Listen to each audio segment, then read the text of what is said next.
Sejam bem-vindos então, essa é a nossa live número 207, nossa live diurna do dia de hoje, de quarta-feira. Então vamos lá que hoje o tempo está um pouco curto aqui, mas a gente já vai falar de um tema bem interessante, dando sequência à live que a gente teve ontem, a live número 206.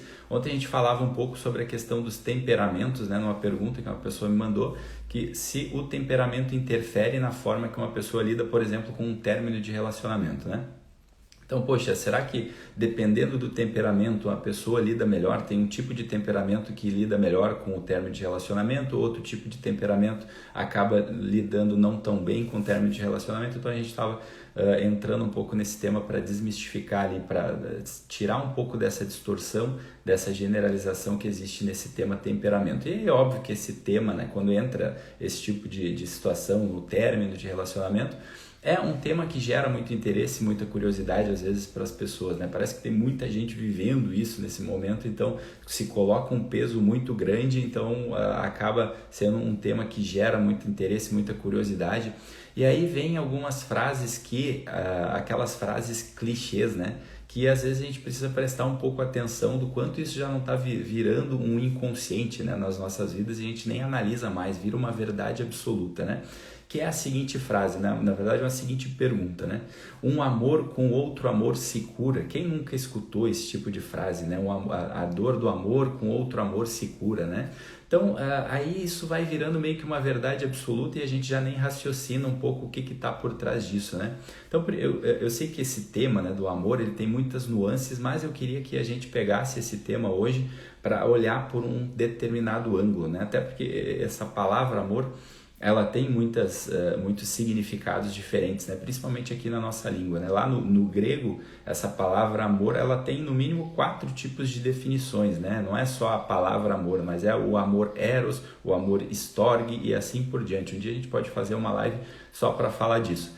Mas aqui na nossa língua portuguesa, o amor é uma palavra que abarca todo tipo de amor, né? Então, todo tipo de definição de amor está definido por essa palavra de 4 letras, e aí eu acredito que isso contribui um pouco para esse tipo de confusão, né? Então, a primeira coisa que a gente tem que entender é o seguinte: o amor com outro amor se cura. A gente tem que entender o seguinte: quando a gente fala de cura, a gente está falando de doença, né? Então, seria a mesma coisa que a gente dizer que o amor é uma doença que precisa ser curado, né? Então, é óbvio que não. Então, só nessa brincadeira a gente já vê que está errada essa frase. Mas tem algo mais profundo que está por aí, que vai além de uma brincadeira, né? Quando a gente está falando de um término de relacionamento, né, muitas vezes é comum a gente olhar para um término de relacionamento como sendo um lugar de dor, de uma dor profunda. E aí a gente tem que entender, para conseguir dizer se isso, né, pode ser mudado ou não, dependendo do nosso olhar diante do mundo, é entender qual é a causa, qual é a origem disso, né? Porque, ora, existem alguns tipos de motivos de tu estar tendo esse tipo de dor, né? Que alguns são próprios, né? São comuns de uma pessoa, até mesmo de uma pessoa madura, né? Então, quando a gente conversa com uma pessoa madura que está passando por um tipo de relacionamento, por um tipo de situação dessa, como um término de relacionamento, a gente vai perceber o quê? A gente vai perceber que o motivo da dor da pessoa é, por exemplo, poxa, eu estou aqui tendo um tipo de dor porque alguns planos foram rompidos, né? Eu tinha alguns sonhos, alguns projetos com essa pessoa que envolvia, né? Então, sei lá, a gente tinha uma viagem para fazer, a gente projetou ter família. Então, quando a gente vê esse tipo de dor voltada para esse tipo de situação, até a gente entende que é algo que é próprio daquilo ali, né? Ou uma saudade do convívio que ela tinha, né? Afinal, poxa, ela acostumou, ela convivia todos os dias com aquela pessoa. Então, quando é esse tipo, aí eu acho que está dentro de um lugar comum que vai viver um período ali que a gente pode chamar de luto e depois a vida segue.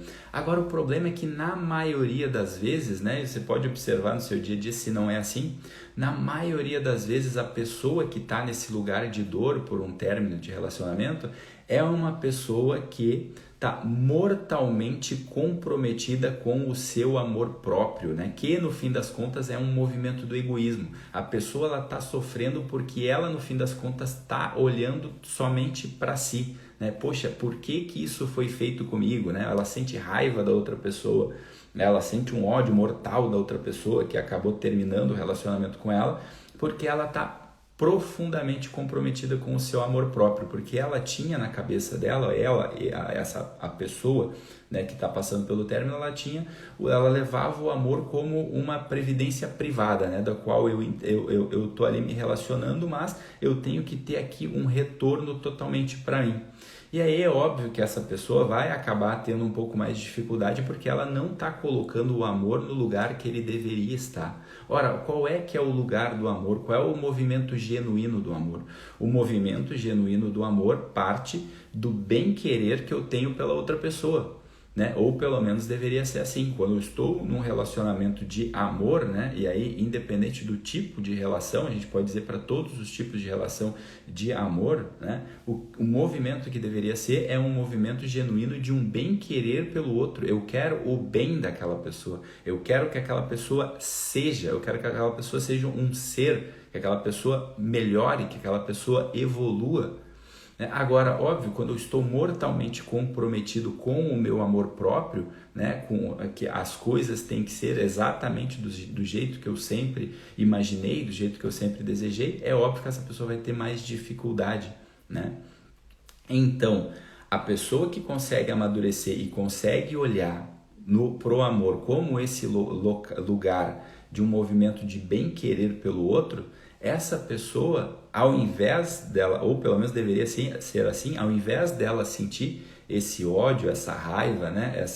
essa dor profunda, o que ela vai sentir ao olhar que ela entregou, né, o melhor que ela fez, o melhor que ela pôde, no fim das contas deveria ser um sentimento de compaixão, para não falar pena, né? Porque aqui, nos dias de hoje, a gente não está mais autorizado a sentir pena de ninguém, né? A gente, não, sentir pena parece que é como se tu estivesse diminuindo, né? O outro, né? Não, você está sentindo pena porque você está se achando mais que a outra pessoa, né? Não pode mais se ter esse tipo de sentimento, né? Então vamos adequar para uma outra palavra, né? Você tem um pouquinho de compaixão, né? Você vai ter compaixão por aquela pessoa, né? Porque você tinha algo de bom para entregar e a outra pessoa está rejeitando esse algo de bom que tu tem para entregar para ela. Ora, né, quando tu está diante de uma injustiça, por exemplo, né, um criminoso foi lá e te fez um mal, e aí por algum motivo tu não pode fazer nada, né?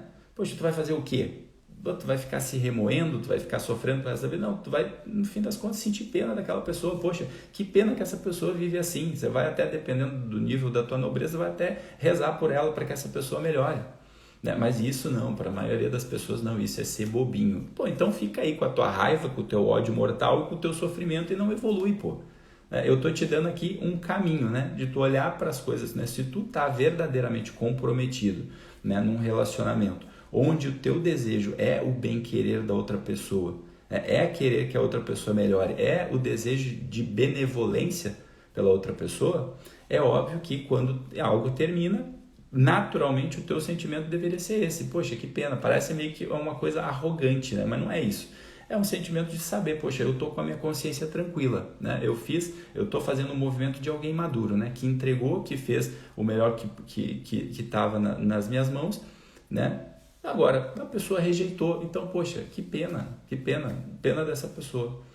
Então, essa pelo menos deveria ser o movimento que aparece no nosso peito quando a gente está realmente amadurecido e quando a gente se torna uma pessoa madura e quando a gente está realmente num relacionamento sabendo que a gente tem algo para entregar.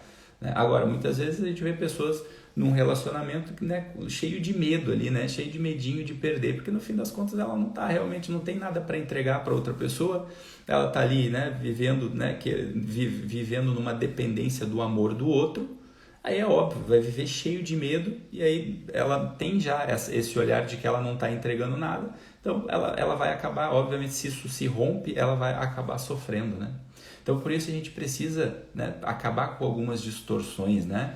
Outra coisa que acontece muito, às vezes a pessoa fala, poxa, eu tenho uma dificuldade de amar, né? Ela não está olhando para essa coisa do amor como um movimento genuíno, né, de alguém que tem essa capacidade de entregar, de fazer o bem para o outro. Ela está dizendo o seguinte, né? Quando a pessoa fala essa frase, ela está dizendo mais ou menos o seguinte: eu tenho uma dificuldade de sentir afetivamente algo. É óbvio que quando a gente fala de um relacionamento amoroso, né? precisa ter essa parte do bem-querer, da admiração, acompanhada de uma atração erótica. A gente não pode ser hipócrita, né? Um relacionamento entre um casal tem que ser acompanhado disso, né? Se vira só uma admiração, vira uma amizade, né? Aí não é um amor de um relacionamento, né? Agora, quando existem essas duas coisas e as duas pessoas estão comprometidas com o bem um para o outro, é óbvio que aí a gente está falando de duas pessoas maduras que vão enfrentar as dificuldades e que vão conseguir resolver.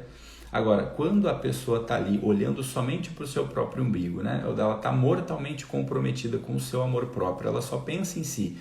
Ela parece, né, que ela está ali, né, entregando algo para alguém, mas no fim das contas ela está só olhando para si mesma. É óbvio que quando acontece esse tipo de rompimento, ela vai acabar sendo uma pessoa que vai sofrer, que vai sentir ódio, que vai sentir raiva. Quando, na verdade, se ela tivesse realmente comprometida com o bem do outro, com o amor do outro, com esse movimento genuíno, ela está autorizada, inclusive, a sentir pena da outra pessoa. Poxa, eu tinha um bem aqui para te entregar e você rejeitou, você não quis, então, poxa, que pena de você, né? Uma vez, acho que no começo do ano eu fiz uma live que o título era "Não quero mais o meu amor, que pena de você". É mais ou menos um pouco sobre esse tema que eu estou trazendo aqui hoje de novo, já que foi aberto esse assunto, né? Então, que a gente não perca essa pessoalidade, né? Às vezes a gente vê muito nas profissões, né? A pessoa, sei lá, se formou lá em medicina, aí vai estar diante de um paciente e ela fica ali falando os termos técnicos, né? Totalmente técnicos. Isso é a perda da pessoalidade, quando eu não consigo mais olhar para a pessoa como uma pessoa. Isso às vezes acontece muito nos relacionamentos, né? Então é próprio, né? Uma cultura meio que assim vai para as profissões. Uma vez eu trabalhava numa empresa que contratou uma empresa de advocacia, aí os caras mandavam um e-mail cheio de termos técnicos que parecia que era para você não entender. Perde-se essa pessoalidade, né? Por isso que eu busco aqui falar com vocês numa língua assim, mais informal, né? Às vezes tem pessoas que reclamam, né? Que, poxa, às vezes eu falo aqui um palavrão, às vezes eu tô falando de um modo mais natural, assim, sem muita formalidade. Mas, poxa, se não for assim, a gente perde essa pessoalidade, a gente para de olhar o outro como um ser humano, né? Então, isso às vezes quando acontece no relacionamento, quando eu passo a me relacionar com uma autoimagem, né? Ou como eu gostaria que a pessoa tivesse, né, se relacionando comigo, né? Não é mais comigo pessoa, mas sim como uma imagem. E a gente não pode esquecer que pessoas estão acima de coisas, né? Então a gente sempre tem que colocar a pessoa como ser humano. Somente assim a gente vai conseguir se relacionar verdadeiramente com as pessoas, né? E óbvio, quando eu não faço isso, aí, óbvio, quando isso acaba, eu acabo me colocando num lugar de dor, num lugar de sofrimento, porque na verdade eu estou mortalmente comprometido com o meu amor próprio.